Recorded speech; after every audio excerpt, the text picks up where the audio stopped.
Hey, what's going on, everybody? Brent Hayden here, coming at you on this Saturday morning, talking 11 games around the association. Before we hop in, just a heads up: this podcast gonna try to keep it as short as possible, even though we have 11 games. So I'm going to just kind of glaze over a few of the games because they're not really that appealing.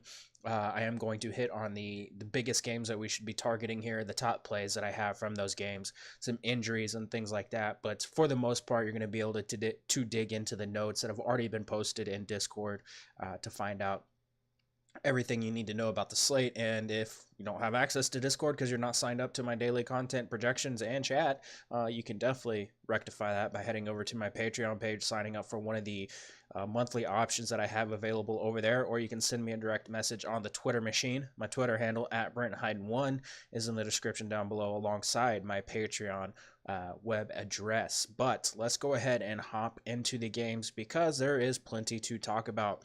The first game that we're going to look at is Indiana at Washington. This is a pick 'em right now with a 221.5 over under. I would expect Miles Turner to sit this game out once again, and I'll get to that in just a moment. Washington has allowed at least 120 points in each of its 3 straight losses. That is very, very appealing whenever we're looking at the Indiana side of this game, especially if Miles Turner is going to sit. With the Pacers getting another really, really soft defense, I really like Bojan Bogdanovic here. 25.4% usage, 0.95 fantasy points per minute without Victor Oladipo on the floor. Those numbers obviously are going to change a little bit whenever you take Miles Turner off the floor as well, and I'm pulling that up right now. But Bojan Bogdanovic, someone that I have a ton of interest in here. Usually just a cash game option, but I really, really like him because of the extra usage, the pace-up spot, and the fact that Washington has allowed opponents to just torch them from three-point range. 35% of his shots are from three. Opposing small forwards are connecting on almost 46% of their three-point attempts against Washington over the last 10 games. Bojan Bogdanovic, 24% usage rate whenever you take Miles Turner off the floor this season. But I still really, really like him here. He is very affordable across the industry, someone that I'm heavily, heavily targeting in this spot. It's also a revenge game if you're into that sort of thing. He's 5,600 on DraftKings, 6,100 over on FanDuel. I really like Thaddeus Young as well. Obviously, very high upside in a very fast-paced game against a very bad defense. Also, we'll see a little bit of a boost if we take Miles Turner off the floor, who, again, I do not expect to suit up here. Averages right around a fantasy point per minute. Washington really struggling on the glass, really struggling in the paint. Thaddeus Young actually leads the team with 9.9 points in the paint per game. You can definitely look at him. You can look at Darren Collison, 1.03 fantasy points per minute whenever you take Victor Oladipo off the floor. Very, very positive matchup here. He also sees about a 7% increase in assist percentage. Washington 26th in defensive efficiency to opposing point guards. Darren Collison 5,900 over on DraftKings. Just way too cheap, I think, for a guy that should get you 30-plus fantasy points in this spot. He's 6,300 over on FanDuel. I really like him over there as well. Domantas Sabonis would be the guy that you definitely want to build your lineups around if Miles Turner gets ruled out. He's 5,700 over on DraftKings. 6K over on FanDuel. I like him on DraftKings even if Sabonis plays, just because Washington is so bad defending the rim, defending in the paint, keeping opponents off the glass. That's a huge boost to Domantas Sabonis, who is going to be a lock for my lineups if Miles Turner is out. You can look at Wesley Matthews, a boomer bust option. Had a pretty solid game last night against who did the Pacers play last night? The Pelicans last night. 30 minutes, 7 of 14 from the floor, 24 points. He's going to have to hit his shots to have a lot of value at 4,700 over on DraftKings. That's fine for tournaments. 4,200 over on FanDuel at shooting guard is really, really appealing. And with Washington allowing opponents to shoot 36% from three, I could see him having a pretty big game here. Kyle O'Quinn would be a guy to look at as well as a value, coming in at just 3K over on DraftKings, 3,500 over on FanDuel. We will see him play right around 20 minutes, again, assuming if Miles Turner is out. I don't really have a lot of interest in the Washington side of this game. Beal coming in, 28% usage rate since the trade deadline. Always a safe cash option, not someone that I'm terribly interested in here. I will say it's worth noting that he did have an interesting quote in the media after last night's game, talking about how the rest of the team just really needs to step up, and he's a little bit pissed off that the team has been playing terrible. Trying to find the quote. He said, "I'm definitely pissed. We just got to be better at the end of the day. I mean, we can't blame anything, nobody but ourselves at the end of the day." He's not happy the team is losing, and I do expect him to put the team on his back and try to put up a strong outing here. It's just a very, very poor matchup for him. Bobby Portis is kind of appealing here, averaging 1.21 fantasy points per minute with a 26% usage rate since joining the Wizards. With Domantas Sabonis under the basket compared to Miles Turner, the defense is going to get a little bit better, as is the rebounding. But over the last, actually all season long, opposing centers are pulling down 14.4 rebounds against the Pacers, and the Pacers are allowing them to shoot 53% from the floor. So Bobby Porter is someone that we can look at in tournaments, I think. Trevor Ariza, always an interesting name. Opposing small forwards are connecting on 40.3% of their three-point attempts against the Pacers this season. Pretty safe floor and a little bit of upside. 6K over on DraftKings. Don't love the price over there. He's 7K over on FanDuel. It's not a great price there either, but I will say there is some upside, I think, and the floor for him is pretty safe with the minutes that we're going to see from him. Yeah, that's pretty much all I have there. Looking at Memphis Cleveland, I do want to spend a little bit longer on this game because I think there is a lot to talk about, despite the fact that we're dealing with a 202.5 total. Cleveland 2-point favorites, and this game is going to be painfully slow. Jonas Valanciunas currently questionable for this game, missed last game because of personal reasons, may or may not be joining the team tonight. That's something that we definitely need to keep an eye on. Chandler Parsons, I would list as questionable here because of a back-to-back, and he missed like 450,000 days this season because of his injury and being away from the team. Kyle Anderson is out. Jaren Jackson is now out probably for the rest of the season. So that's going to open things up for Memphis. And the reason why I want to spend time on Memphis is because I think they're going to be popular. There's some value to be had, and there's also some upside to be had here. So Yvonne Robb is someone that's on FanDuel at 3,800, is pretty much your lock value of the day, regardless of what his ownership's going to be. The dude is putting up just really, really, really strong numbers. Very limited sample here. But with Jaren Jackson off the floor and Gasol off the floor, Robb, 1.23 fantasy points per minute. It's a 75-minute sample size. We are going to see minutes with Yvonne Robb, Joakim Noah together on the floor. And the same goes for Jonas Valanciunas if he plays. We'll see Noah and Valanciunas alongside each other. We'll see Robb and Valanciunas alongside each other because they just don't have a whole lot else to do. So Yvonne Robb at 3,800 on FanDuel, probably your best value play of the day over there. He's a little bit more expensive over on DraftKings at 5,900. He's still viable in this spot. I would prefer to see that Valanciunas is out before I use him over on DraftKings at that price tag. But I still think he has upside. I still have him projected for 25 minutes with Valanciunas in, which makes him puts him right around 30 fantasy points. So that's not terrible. Joakim Noah, as I mentioned, I do have him at 25 minutes as well.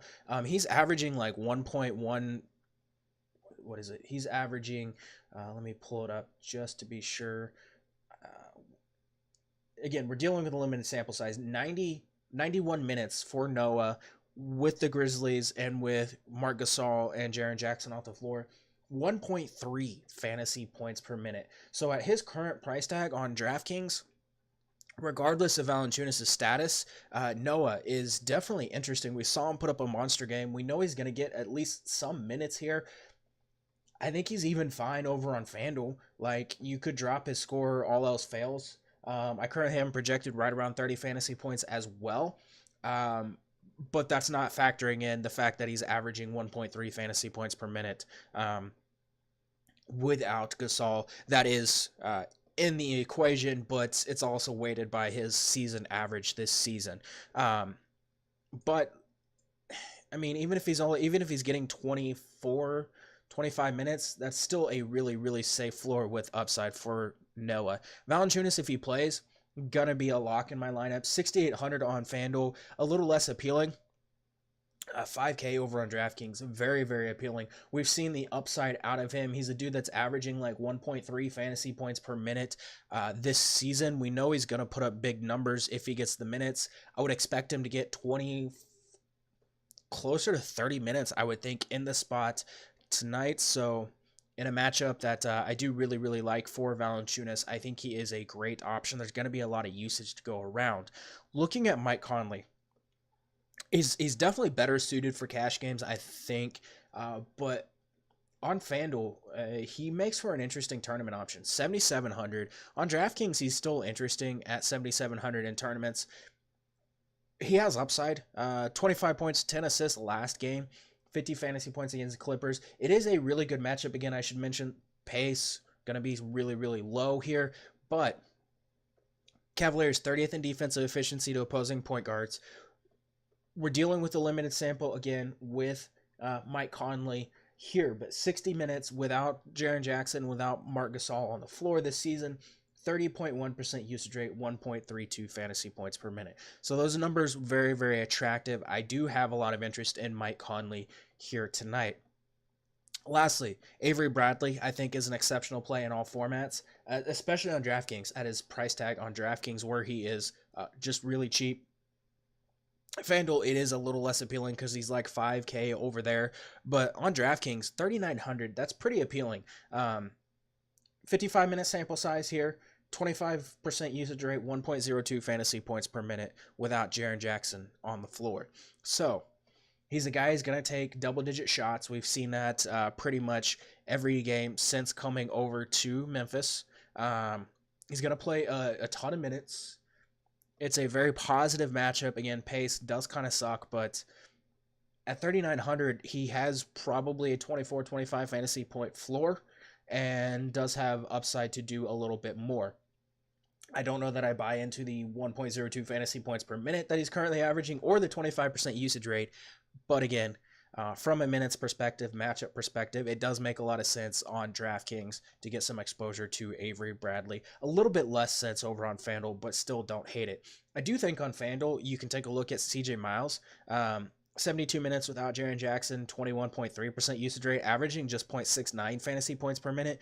But he's going to take probably 8 to 10 shots here. If he hits 6, 8 of those in a matchup against Cleveland, a Cleveland team that's allowing 37% shooting from beyond the arc, he could definitely have a solid outing here. I don't think he's going to drop like 30, but I could see him putting up like 28. Again, a positive matchup here. Has shot really, really poorly against Cleveland in the 3 games. But I do see a little bit of upside at his salary. So on FanDuel, DraftKings, where you can drop his score, he is a little bit interesting.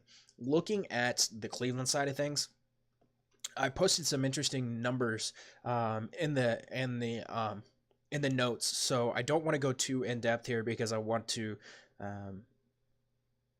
leave something for the people that actually pay for my content. But I do have interest in Love on FanDuel, where he's cheap as a tournament option, especially if his minutes are going to increase. I think Chetty Osman is definitely interesting. Memphis allowing opponents to shoot 42% on corner threes. Roughly 10% of his shots come from the corners. He's 5,100 over on DraftKings, but he's cheaper over on FanDuel, where I think he makes for a really, really appealing tournament option here tonight. He is just 4,900 over there. Doesn't project particularly well, again, because of the pace and low total, but someone that I do think has appeal here. Jordan Clarkson, always a high usage guy that's interesting off the bench, averaging just shy of a fantasy point per minute. With Jaren Jackson out, I think this is a spot where he could actually have a good game. I wish the price tag was a little bit lower because I don't really like paying that price for, again, for someone like Clarkson coming off the bench. but again, in tournaments, low ownership, probably going to be an interesting play here tonight. The rest of this team, again, I did cover in depth in the notes, so I'm going to leave that there. Looking at the Lakers at Pelicans, the Lakers 4-point favorites in this game, 230 over under. A very, very interesting game. Some storylines to follow here, obviously, with LeBron trying to trade everybody on the Lakers to the Pelicans in exchange for Anthony Davis, who may not even suit up in this game because, well, it would just be a total Pelicans move to sit Anthony Davis tonight. Mike Muscala is questionable. Darius Miller is questionable. Anthony Davis questionable. Etuan Moore is out. Lonzo Ball is out. I would technically list Elfrid Payton as questionable, even though he's not on the injury report right now, just because he did miss a significant amount of time. Played 28 minutes, even though his minutes limit was like 25, and it is a back-to-back. From the Lakers side of things, LeBron James has been just ridiculous since returning from his groin injury. 24 points, 10.8 boards, 10.2 assists in those 6 games.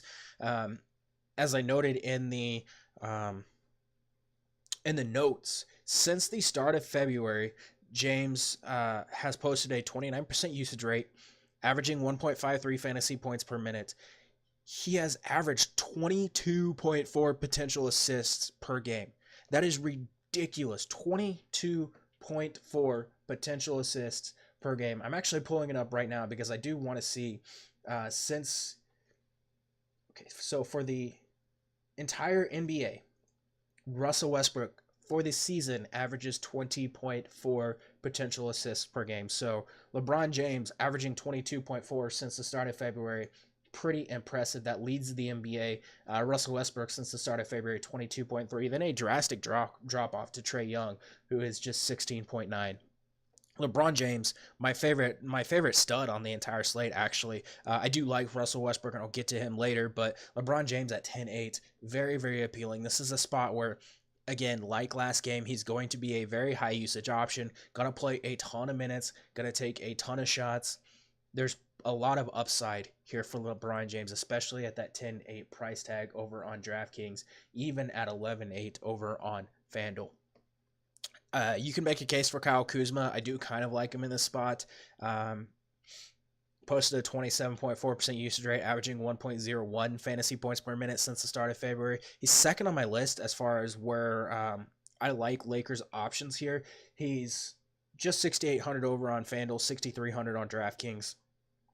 Pelicans are 12th in defensive efficiency to opposing power forwards. Obviously, when you take Anthony Davis off the floor, that's going to change a little bit. And actually, let me pull up their last 10 because I'm interested to see, since Davis missed most of those games, what they're looking like. New Orleans is third. Interesting. It's kind of crazy. But anyways, still like them. Issues defending the three-point line, again, is a boost to Kyle Kuzma. He takes 37% of the shots from three. The Pelicans giving up 50 points in the paint per game, 14.6 fast break points. He's second on the team in both categories, 9.6 points in the paint, 3.4 fast break points per game. So it is a really good spot here for him. I would definitely recommend trying to get some exposure to the Lakers in the spot. You can look at Reggie Bullock, who's continuing to see like 30-plus minutes a night, 4,200 over on DraftKings. It's pretty attractive here. Matchup is pretty solid as well. Again, Pelicans really, really struggling to defend the three-point line. So I do think Reggie Bullock is a pretty strong option here. 5K on FanDuel, more of a cash game option, but over on DraftKings at that price tag, a pretty solid tournament play here tonight. Brandon Ingram, really strong game last time out, 6K over on DraftKings, 6,400 over on FanDuel. I'm not going to chase the 13 rebounds or the 27 points. He did play 41 minutes, which is appealing. Again, with the Lakers really, really trying to win games because they're, 3 games out from the playoffs right now. I do expect him to play a ton of minutes. His touches have actually decreased since being inserted into the starting lineup as the team's de facto point guard. That is a little bit concerning. Pelicans are 28th in defensive efficiency to the position. I don't hate him. I do prefer targeting him in games against teams that do struggle to defend the rim, which is not really the Pelicans. Over the last 10 games, they are allowing opponents to shoot 63.6%, which is basically what they're averaging on the season. You do have Rajon Rondo revenge game, but he's just not getting enough minutes, I think, to make him a very viable option. Onto the Pelican side of things. Yeah, Anthony Davis questionable. Drew Holiday limited minutes. Elfrid Payton probably going to be limited or miss this game because it's a back-to-back. I can guarantee Julius Randle's going to get his run, assuming the game stays close, which it should. Should absolutely feast here tonight. Averages 1.25 fantasy points per minute with a 36.4% usage rate. Whenever you take Davis and Holiday off the floor, I can almost guarantee he's going to get minutes independent of those two. I do expect him to get closer to 30 minutes here tonight. Really, really good spot here for him. I absolutely love Julius Randle in this spot here. I think he's in a smash spot. I think he's going to be a little bit motivated to go against his former team, and he's someone that I definitely want to get some exposure to here tonight. Outside of Randle, Check Diallo, interesting name to keep an eye on. Did get 26 minutes last night. I do think some of that had a little bit to do with the blowout, but 18 rebounds is ridiculous against the Pacers, against the Lakers team that is very, very bad on the glass. If he's getting 24 minutes, which is currently what I have him projected for, I absolutely love him as a value option in the spot. Dude's averaging like 1.05 fantasy points per minute this season. I have him projected for 22, which has him right around 26 fantasy points. That makes him just a smash value here. If Anthony Davis misses, that's going to boost him. It's also going to boost Kenrich Williams, Jahlil Okafor, which are names to definitely keep an eye on. Jahlil Okafor at 4,500 on FanDuel would become one of the best value centers on the slate if Anthony Davis does not play. Would be a pretty strong option on DraftKings as well, as would Kenrich Williams. Some interesting things about Kenrich Williams. He does lead the team in rebound chances at 15.1 per game since the start of February. He's pulling down almost 60% of those rebounds against a Lakers team that's giving up 47 rebounds per game. That's pretty appealing for Kenrich Williams, who I do expect to get a bulk of minutes here. I really like him at 5,400 over on DraftKings. Pretty strong option over on FanDuel as well. Frank Jackson, if Elfrid Payton misses this game, or if Darius Miller is out, Frank Jackson would be someone that I would project to get a boatload of minutes. I currently have him projected at 28 because I have Elfrid Payton playing just 24. If Payton misses, Jackson would get probably 30 plus. I do expect him to be a pretty interesting name to keep an eye on. Lakers 25th in defensive efficiency to point guards over the last 10 games. They're allowing opponents to shoot 20% of his shots are corner threes, with the Pelicans really struggling to defend the three-point line. That's a boost. He takes very efficient shots. 40% of his shots come at the rim, 20% as corner threes. So this is a good spot here for Frank Jackson here tonight. Moving right along, Phoenix at Atlanta. Atlanta 3-point favorites in this game. A 233 over/under. Warren is out, Plumlee is out, and Herter is not expected to play here tonight. Trae Young entered the All-Star break on a hot streak, 18 points per game on 40.7% three-point shooting, 4.6 rebounds, 9.7 assists over his 5 games. Heading into the break, draws a really, really good matchup here tonight against a Suns team that's one of the worst defenses in the NBA.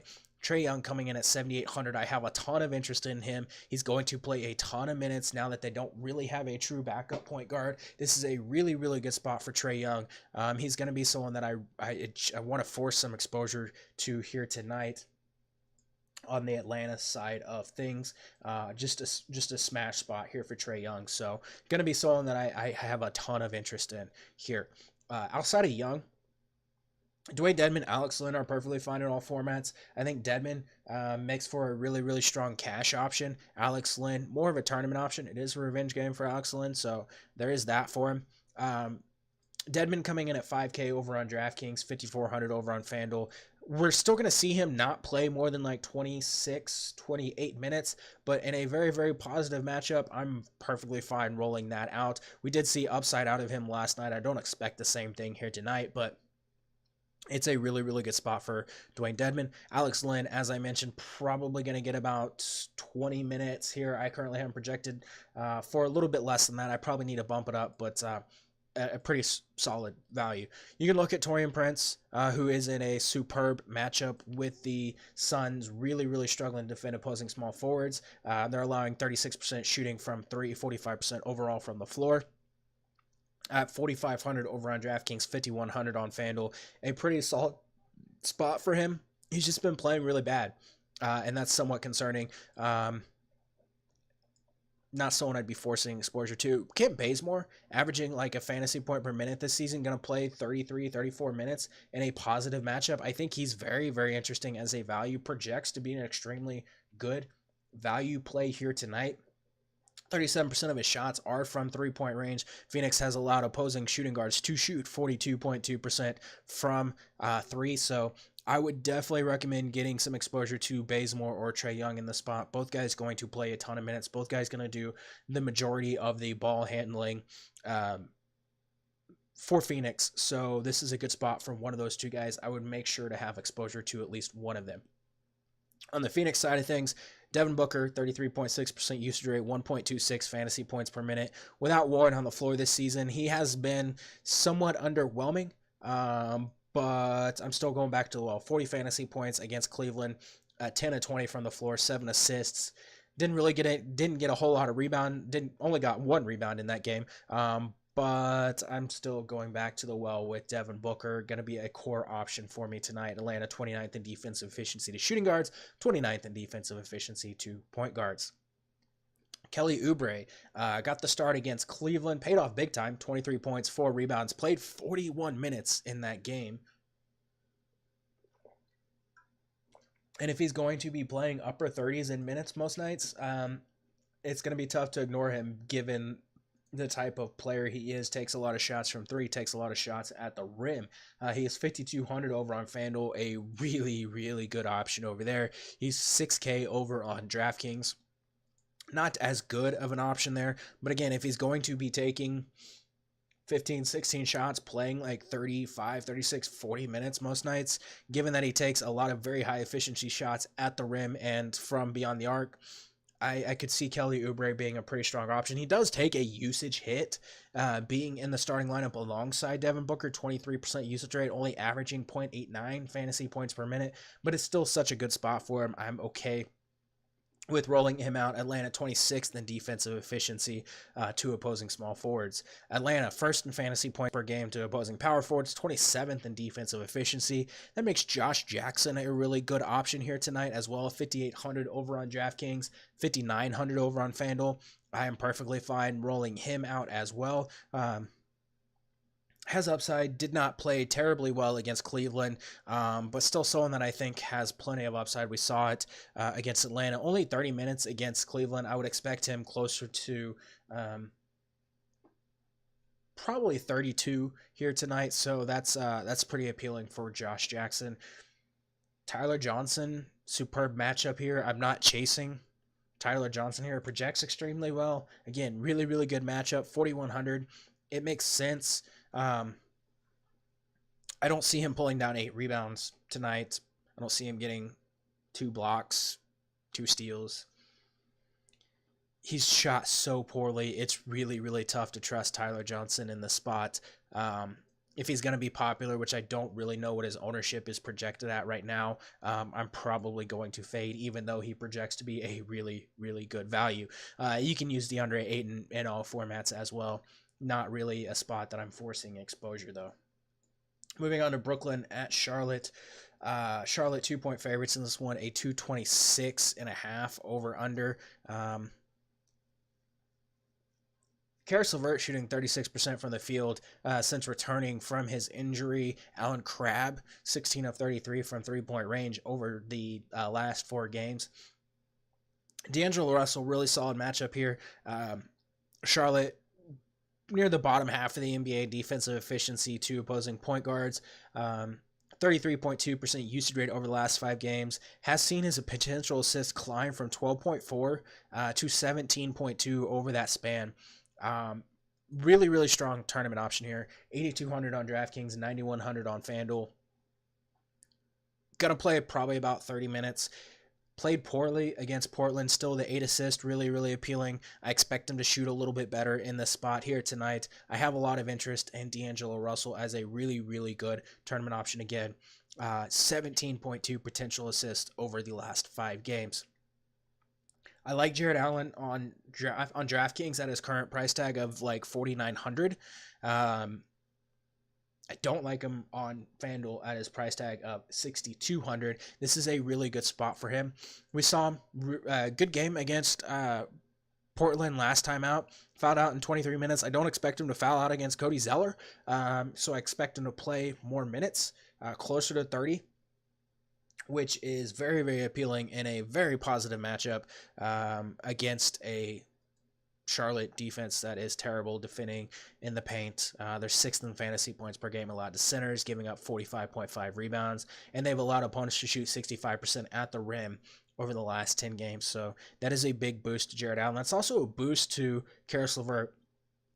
Didn't see him get the minutes that I was hoping against Portland, but it is a good matchup here. I do expect him to get about 27 minutes. He's 5,900 on FanDuel, not as appealing over there. Where is he? There he is. 5,500 over on FanDuel is appealing. Hornets 27th in defensive efficiency, and to shooting guards, he's second on the team in usage over the last 5 games, 27.1%. As I mentioned, with Charlotte allowing opponents to shoot 65% at the rim, it's interesting for LeVert, who takes 42% of his shots at the rim. I really, really like him. He's attempted at least 11 field goal attempts in all 4 games since returning to the floor. If he can get 28 to 30 minutes, I think he has upside in the spot. I'm going to be getting some exposure to Karis LeVert here tonight, who I think is a really, really, really good option here. Outside of that, I don't have a ton of interest. Allen Crabbe, DeMarre Carroll, guys that you can look at. Carroll has been pretty safe for cash games. Does project to be a really, really good value over on DraftKings, where he is just, I'll just say grossly underpriced. He is 4K over on DraftKings, gonna play 27, 28 minutes. And given that the Charlotte Hornets really struggle against opposing wing players, especially those that can hit from 3, he's pretty safe for cash games. Has some rebounding upside as well. Has been solid against the Hornets this season. Looking at the Hornets side of things, I'm mostly interested in Walker and Zeller. Jeremy Lamb, also somewhat interesting now that he's coming off the bench, but Walker, 31.3% usage rate since Cody Zeller return, averaging 28.6 points and 5.6 assists per game over that span. Obviously, that was before last night's game where he had a really solid game, 11 assists, 27 points. This is a good spot for Kemba Walker, who is playing really, really well since Cody Zeller has returned. I have a lot of interest in him. Nets have played at one of the league's fastest paces, 104.68 over the last 10 games. Cody Zeller on DraftKings is a really good option. There's a lot of good value centers tonight, and it's going to make life very difficult. He's 5,300 on FanDuel. I'm okay with that price tag if you need to pay down at center. He is 5,300 on DraftKings as well. I prefer using him on DraftKings because I can get multiple centers in my lineup. Over 30 fantasy points in 3 straight games, has been outstanding since returning to the floor. Against Brooklyn, who is really bad against opposing big men, I think Cody Zeller could be like the nuts play here, and I don't think he's going to have much ownership. So if Valanciunas plays, I think Zeller is the perfect GPP pivot. If Valanciunas plays, I think using Zeller and Valanciunas together is probably a really good option. Jeremy Lamb, third on the team in points in the paint per game at 6.6. Pretty strong option here. Opponents have shot 51.8% on field goal attempts in the paint over the last 10 games. He takes 27% of his shots in the paint. Given that he's coming off the bench, that's going to keep his ownership down. He still has plenty of upside in this spot here. Still going to play a lot of minutes, still going to take a lot of shots. Not a terrible spot here for him tonight. Anyways, moving on. Detroit, Miami. Not going to spend too much time on this game. 205.5 over under Miami, 4-point favorites.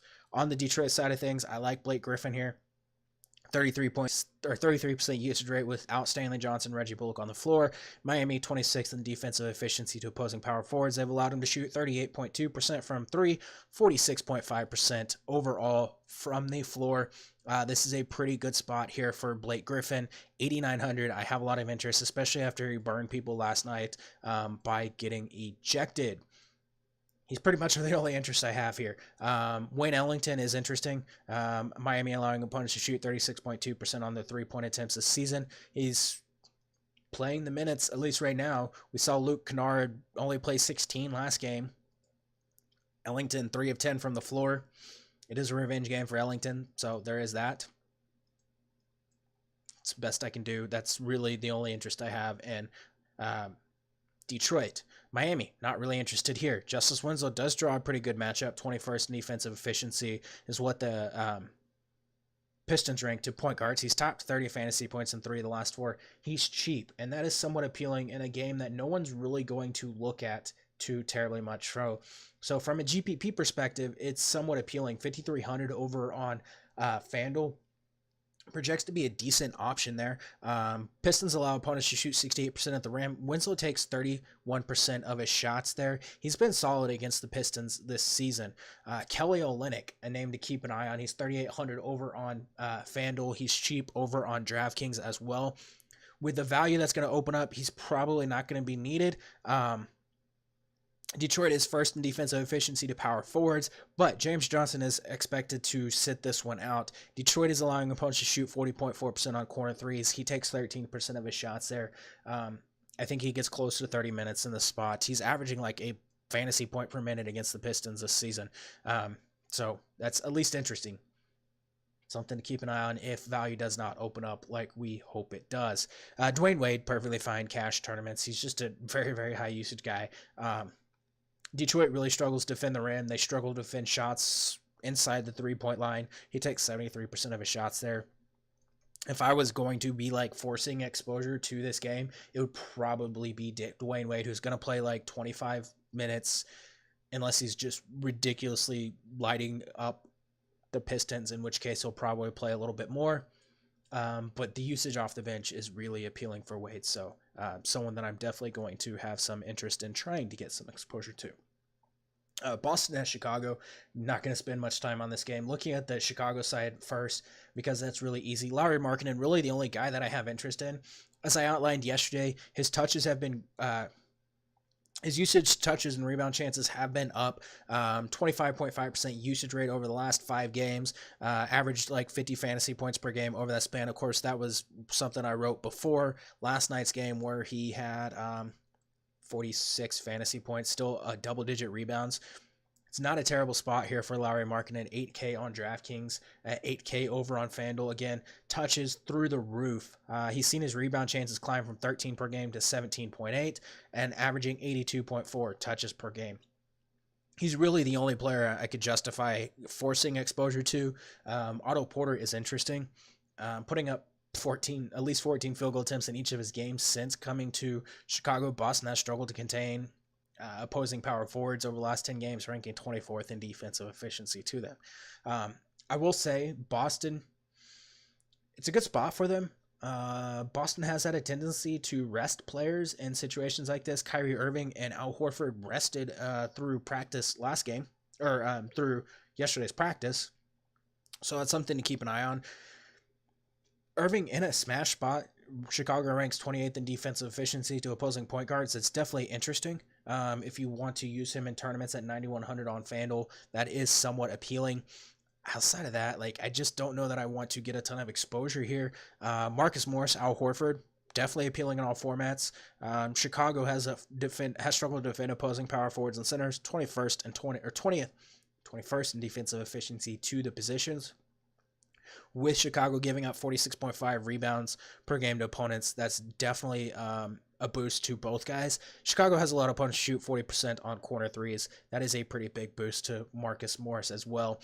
I'm kind of just waiting to see if any news comes out of that game because, again, Boston has had a tendency to rest guys in spots like this, so would be something to keep an eye on. But Al Horford and Marcus Morris, the two guys that I have the most interest in this spot. Al Horford coming off a monster 17 rebound game, has double-digit rebounds in back-to-back games, has been playing really well.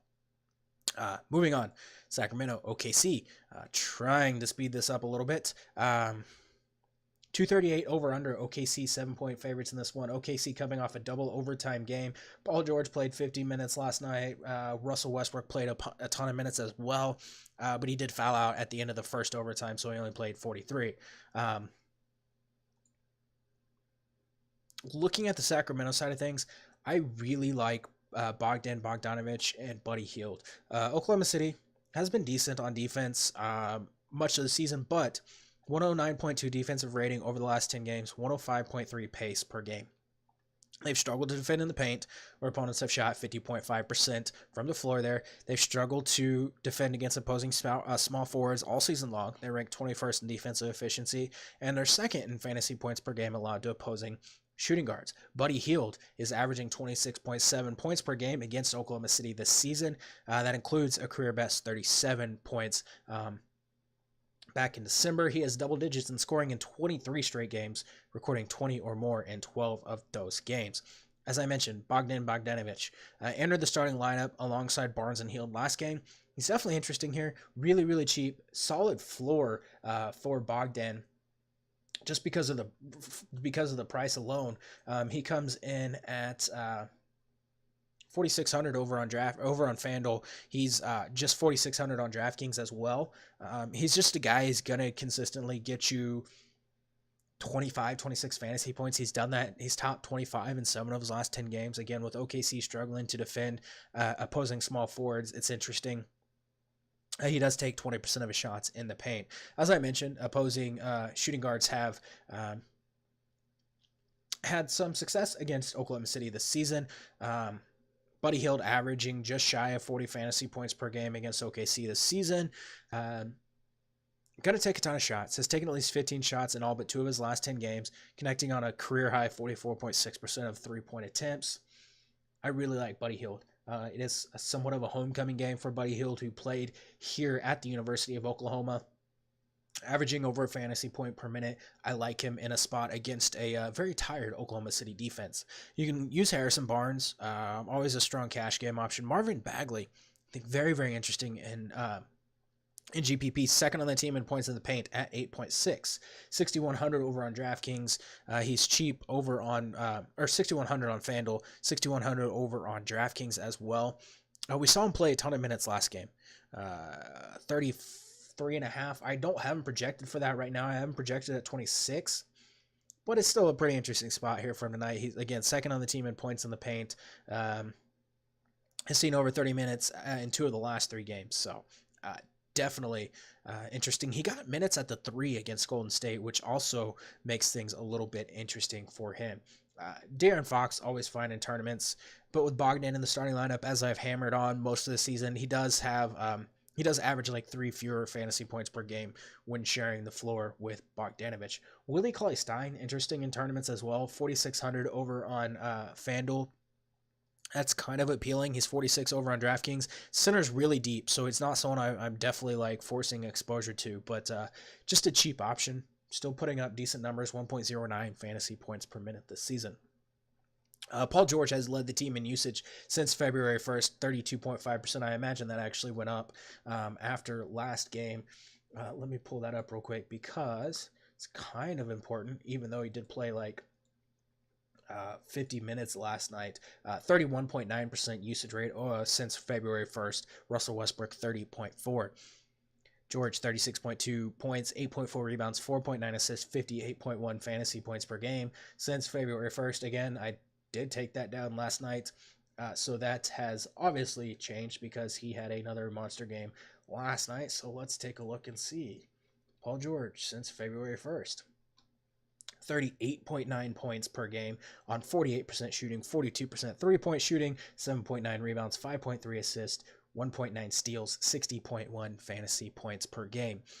The matchup is better for Russell Westbrook. I still like Paul George, who I think is fine in all formats. Again, Russell Westbrook, I think the matchup is better. He's obviously really, really strong option as well. Has been shooting like absolute garbage all season long. That's not stopping him from putting up like like 80 plus fantasy points in back-to-back games. Kings 19th in defensive efficiency to opposing point guards, allowing them to shoot 65.2% at the rim. Yeah, it's a good spot here for Russell Westbrook. I think I do prefer him at this point more than Paul George. Jeremy Grant, really strong cash option across the board. Someone to consider if you're wanting to get some cheaper exposure to this game. 4,800 over on DraftKings. He's cheap over on FanDuel as well, but FanDuel lineup construction is going to be a little bit different because of all the value at power forward. But really, really good spot for him. He's been not great against the Kings this season, but I really like Jeremy Grant. Steven Adams has smashed the Kings this season, averaging like 42 fantasy points per game against them. Makes a lot of sense given that the Kings, one of the league's worst rebounding teams. I like Steven Adams a significant amount as well. Minnesota at Milwaukee. Milwaukee 11.5 point favorites in this one, a 228 over under. We are almost done. Covington is out. Dante DiVincenzo questionable. Gorgie Jang questionable. Giannis probable. Malcolm Brogdon probable. And Karl-Anthony Towns, I do not expect him to play. He entered the league's concussion protocol yesterday, which pretty much guarantees he's going to miss this game. I don't see him going through the league's concussion protocol because it requires you to participate in practice. And, well, on a back-to-back with travel, I don't think they're going to practice tonight. So I'm assuming he's out. I don't know if Gorgie Jang is going to join the team. Assuming he doesn't, that means Taj Gibson, Dario Saric are your two top value plays from the Minnesota side of this game. You're going to see both of them start alongside each other. Not a whole lot of analysis needs to go into it. Taj Gibson, 3,800 across the industry, becomes one of the top value plays on the slate. Assuming Towns and Jang are out. If Jang plays, Gorgie Jang plays, he's fine in all formats. Would be another really, really strong value play at his price tag. It's a pretty good spot here for him tonight. I just realized some of the FanDuel prices I was quoting were wrong because I was looking at DraftKings. Anyways, yeah, it's one of those slates. Gorgie Jang is 3,500 and center eligible over on FanDuel. So yeah. Bucks have struggled to defend corner threes, allowing opponents to shoot 42.2% of on corner threes. 10% of Dario's field goal attempts occur as corner threes. He's going to play a boatload of minutes. What did he play last night? Only played 23. Huh.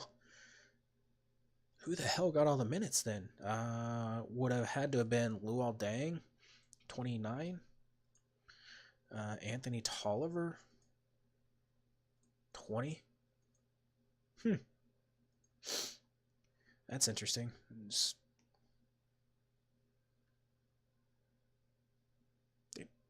Andrew Wiggins, 35. Huh. Not what I expected. I expected. KBD got some minutes. That's interesting. Yeah, I don't know if that's going to happen tonight. But anyways, Dario Saric, probably the preferred option on DraftKings if you can afford it. Again, Taj Gibson going to play, what did he play last night? 31?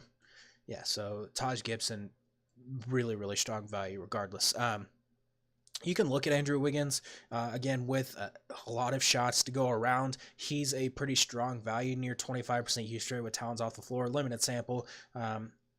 Does live and die in the mid-range. That makes him a pretty strong option against a Milwaukee team that gives up a ton of shots in the mid-range. And then the matchup for like Jeff Teague, Derrick Rose, not really ideal, but would be tough to overlook him because of the assist potential that's going to be there for him. For both guys, actually. Rose going to play limited minutes, but again, a pretty good GPP option in the spot here tonight. Milwaukee, pretty straightforward. Giannis, obviously a strong option all formats. I think Chris Middleton is my favorite option here.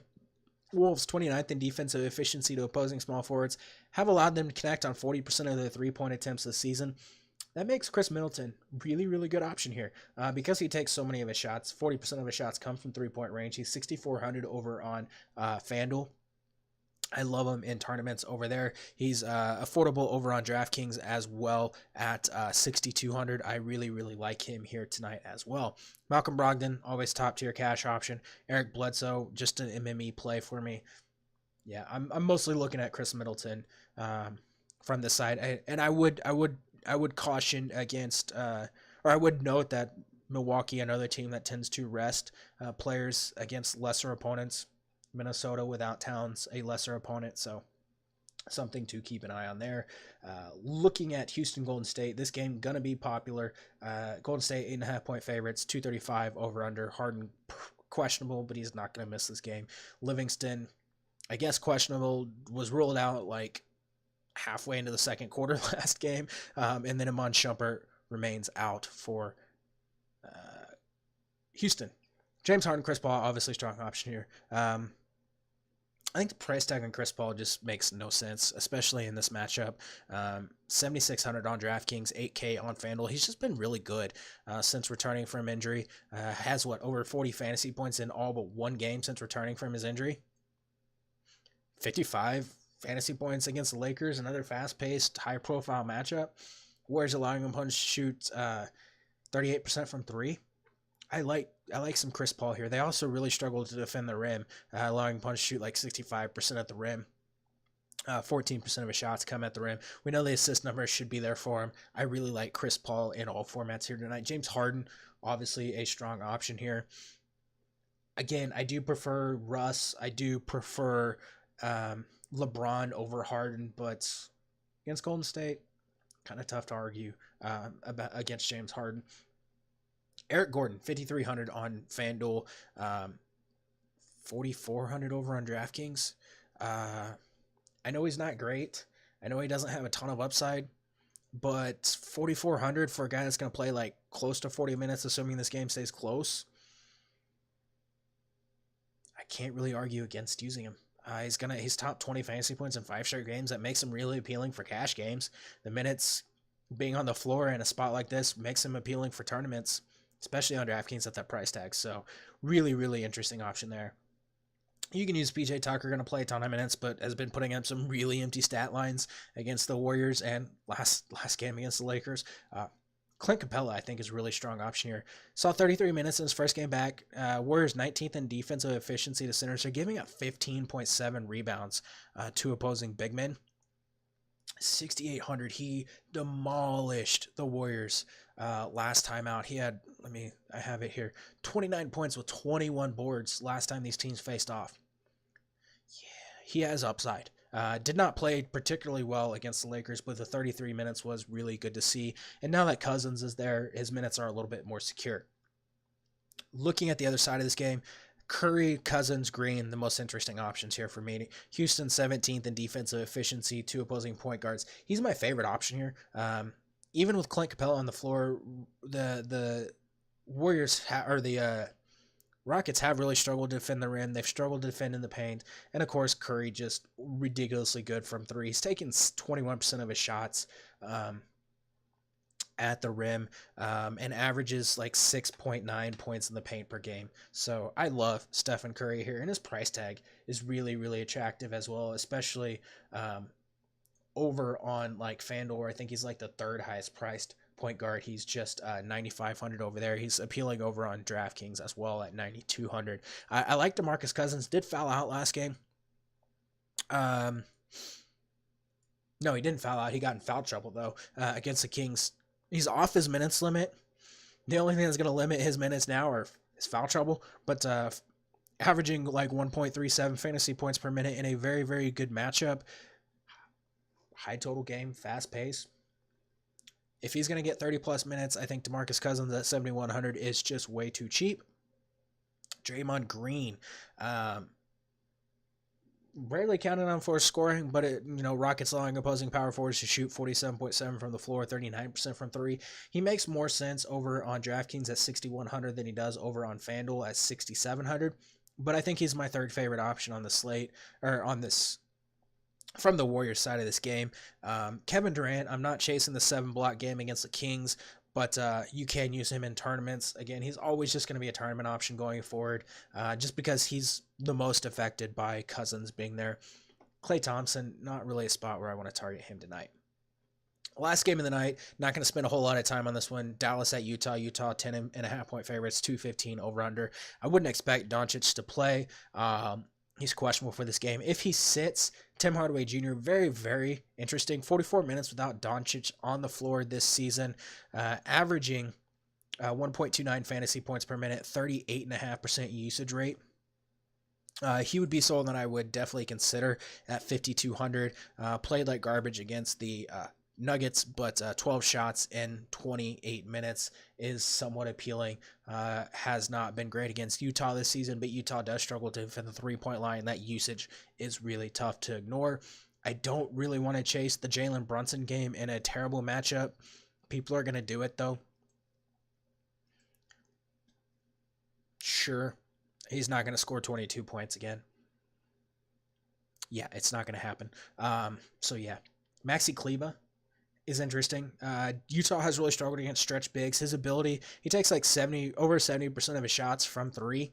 That does make him a little bit interesting if we're trying to force some value or exposure in a spot to this game, but I just don't see a reason to do it. I know it's the late night game. People got burned by not having exposure to the late night game last night. Don't do it. Don't force it. The Utah side of things, Gobert should feast in the spot. 7,900 coming off 26 points, 16 rebounds, 6 straight double-doubles. Obviously, a double overtime back-to-back with travel does concern me, especially they're going from Oklahoma City to Utah, which is losing an hour and flying into elevation. That is definitely concerning.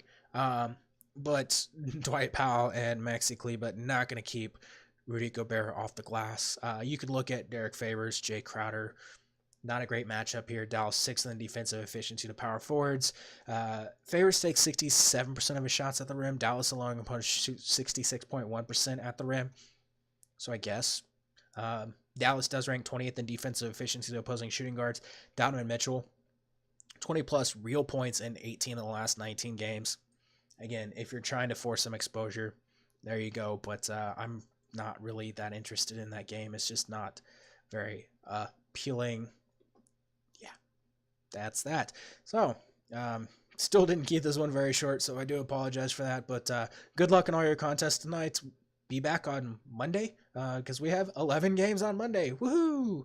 So, yeah, again, good luck tonight.